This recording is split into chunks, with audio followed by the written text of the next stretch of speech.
ലീഗിനെതിരെ വീണ്ടും വെള്ളാപ്പള്ളി. മുസ്ലിം ലീഗിനെ കടന്നാക്രമിച്ച് വെള്ളാപ്പള്ളി നടേശൻ. യോഗനാഥം എഡിറ്റോറിയലാണ് രൂക്ഷ വിമർശനം.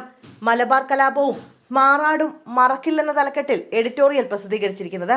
അധികാരം ഉറപ്പായതോടെ മുസ്ലിം ലീഗ് ഹിന്ദു വിരുദ്ധതയിലേക്ക് മാറിയെന്ന് വെള്ളാപ്പള്ളി ലേഖനത്തിൽ ആരോപണം ഉന്നയിക്കുന്നു. ലീഗിന്റെ മതേതര നിലപാടിനെ എതിർക്കുന്നവരെ മുസ്ലിം വിരുദ്ധരാക്കിയെന്നും മുസ്ലിം ലീഗിന്റെ വർഗീയതയെ എതിർത്തതിന് തന്നെ തെരുവിൽ അധിക്ഷേപിച്ചുവെന്നും ലേഖനത്തിൽ പറയുന്നു. UDF അധികാരത്തിലേറും മുമ്പ് മുസ്ലിം ലീഗ് കേരളം ഭരിച്ചു തുടങ്ങി. ഭരണത്തിന്റെ മറവിൽ മത തീവ്രവാദികൾക്ക് സംരക്ഷണമൊരുക്കാനാണ് ശ്രമം. സർക്കാർ കൂട്ടുനിൽക്കുമോ എന്ന് കാത്തിരുന്ന് കാണാം. G. സുകുമാരൻ നായരെയും വെള്ളാപ്പള്ളി നടേശനെയും മുസ്ലിം ലീഗിന്റെ മുഖ്യ ശത്രുക്കളാണ്. KM ഷാജി വർഗീയ വിഷം ചീറ്റുന്ന നേതാവാണെന്നും വെള്ളാപ്പള്ളി രൂക്ഷ ഭാഷയിൽ കുറ്റപ്പെടുത്തി. ഷാജിയെ മന്ത്രിയാക്കിയാൽ മതസൗഹാർദ്ദം പൂത്തലയുമെന്നാണ് ലീഗ് നിലപാടെന്നും വെള്ളാപ്പള്ളി പരിഹസിച്ചു. മതേതര സമൂഹത്തിന് മുന്നിൽ മുസ്ലിം ലീഗിന്റെ ഉടുമുണ്ട് കഴിഞ്ഞു. മുസ്ലിം ലീഗ് അഖിലേന്ത്യാ ലീഗിന്റെ അവശിഷ്ടം മാത്രം. ലീഗ് അഭിനയിക്കുന്ന മതേതരം കപട നാടകമാണെന്നാണ് വെള്ളാപ്പള്ളിയുടെ മറ്റൊരു വിമർശനം.